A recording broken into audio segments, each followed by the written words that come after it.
John Denver finally breaks silence on Willie Nelson. John Denver was born Henry John Dutzkondorf Jr. on December 31st, 1943 in Roswell, New Mexico. His dad was a lieutenant colonel in the United States Air Force, which meant the family had to move around a lot because of his military job and different assignments. Because of this, young Henry spent most of his childhood moving from one military base to another, seeing new places, meeting new people, and learning about different cultures. Even though moving so much made it hard for him to keep friends for a long time, it also helped him see the world in a special way. This way of looking at things later showed up in his music, especially in the beautiful way he described nature, traveling, and feeling like you belong somewhere. John's first connection with music happened in a really sweet and important way. When he was only 2 years old, his grandmother gave him a small Gibson guitar as a gift. This guitar became one of his most special childhood treasures.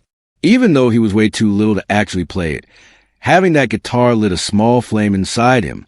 It represented warmth, hope, and a way to express himself through creativity, things he didn't always feel in his strict military home.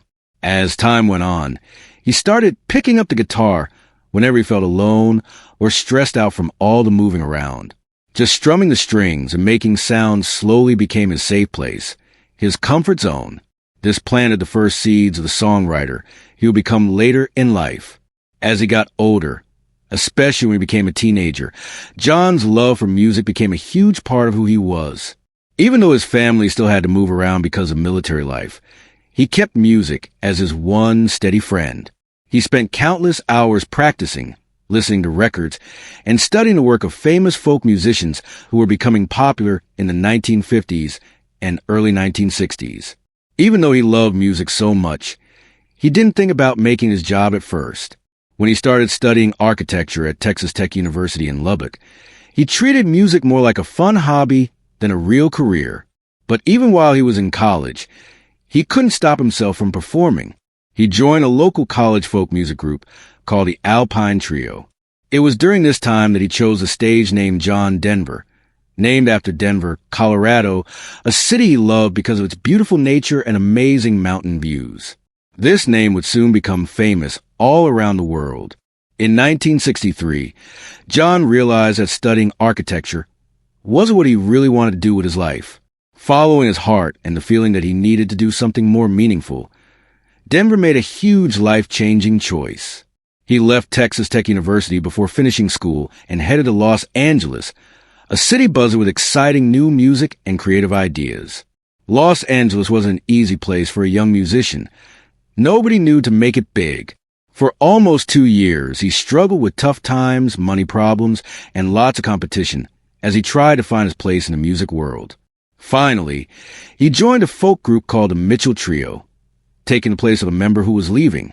This chance was his first real step into professional music. It was a time of learning, performing, and getting noticed, which helped him improve his skills and feel more confident as both a singer and a songwriter. A really important turning point happened in 1969, when Denver made the brave and important decision to leave the group and start a solo career. He was determined to share his own musical ideas, so he put all his energy into writing songs, creating music, and developing a style that showed who he really was. His music was warm, honest, inspired by nature, and deeply human. That same year, he released his first solo album called Rhymes and Reasons. It was an early sign of his growing talent as an artist. The album showed he had potential as a storyteller and gave hints of the emotional honesty that would later become what his music was known for. One of the biggest moments in Denver's early career came later in 1969, when his song Leaving on a Jet Plane became a huge hit around the world. Even though the song had been recorded 2 years earlier by the famous folk group Peter, Paul, and Mary, it was when it came out in 1969 that Denver became famous. People everywhere recognized him as an amazing songwriter. Hearing his song being sung all over the world, climbing the charts, and becoming something everyone knew about was a powerful experience for him. It made him believe even more that he had made the right choice to pursue music as his full-time career. The success from that song carried him into the next 10 years.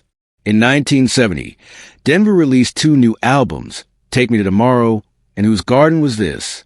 Both albums showed more proof of his growing talent and ability to do different things. But it was in 1971 that his career really took off and he became a mainstream superstar.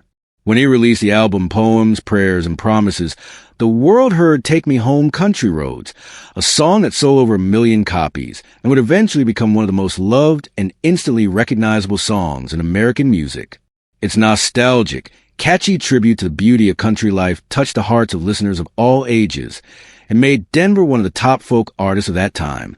Throughout the 1970s, Denver entered what many people think was the best period of his career. Working with his smart manager and producer Jerry Weintraub, he released an amazing series of successful songs that were played all over the radio and climbed the music charts. Songs like Sunshine on My Shoulders, Annie's Song, and Thank God I'm a Country Boy became anthems of happiness. John Denver's personal life had almost as much drama, sweetness, and sadness as the songs he poured his heart into. In 1968, when his early fame was growing, he married Annie Martell, the woman who would later inspire one of the most beloved love songs ever written, Annie's Song. Their relationship started with the hopeful optimism of a young couple, filled with dreams of building a peaceful life away from the craziness of being famous. For many years, they shared a deep connection filled with adventure, music, and a passion for creating a loving family together. Their home eventually welcomed 2 children, their adopted son Zachary and their daughter Anna Kate. Denver often talked with great love about how deeply becoming a father changed him, making him feel more emotionally stable during the crazy, busy times of his career. But as the pressures of being famous grew and Denver's schedule pulled him deeper into the demanding world of touring and recording, things started to get harder. After 12 years of trying to keep their marriage together, it quietly ended in divorce. Even after the divorce, Annie remained one of the most important relationships of his life, someone whose presence could be heard in his music long after they separated. 10 years later in 1988, Denver started a new chapter when he got married again, this time to Cassandra Delaney, a rising actress from Australia whose lively personality matched his adventurous spirit. Their romance had a different kind of energy. It was vibrant, passionate, and filled with hope that love could bloom again. Together, they welcomed a daughter named Jessie Bell, who became a bright and cherished part of Denver's later years. But even this second marriage, despite its promising beginning, faced its own problems. The conflicting pressures of 2 busy careers, changing priorities, and the difficulty of staying close when living far apart slowly created problems. Eventually, this relationship also ended. Though marked by heartbreak, these parts of Denver's life show a man who was constantly looking for connection, belonging, and the warmth of a family. These deep longings shaped his art and made his music touch the hearts of millions of people around the world.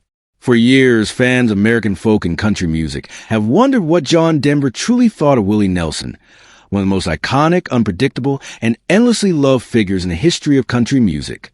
Even though the 2 men met many times throughout their careers, worked together on various public and private musical projects, and shared a respect for each other that was obvious to anyone who saw them perform together, Denver rarely talked openly or in detail about Nelson.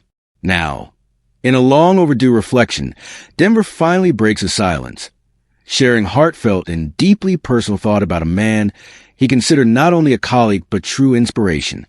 According to Denver, one of the first things that amazed him about Willie Nelson was the energy he brought with him wherever he went. Willie has this presence, this quiet storm about him. Denver once said, describing how Nelson seemed to combine warmth and mystery at the same time. To Denver, Nelson wasn't just a musician. He was a storyteller whose voice carried the dust of back roads, the glow of campfires, and the weight of 100 untold stories. Denver often pointed out how Nelson could walk into a room full of chaos and somehow make it feel calm, as if everything instantly shifted into a slower, more thoughtful pace. Denver also talked a lot about Nelson's unusual but brilliant way of writing songs. He writes like he's lived 1,000 lives, Denver explained, amazed at Nelson's ability to blend vulnerability, humor, rebellion, and tenderness into a single verse.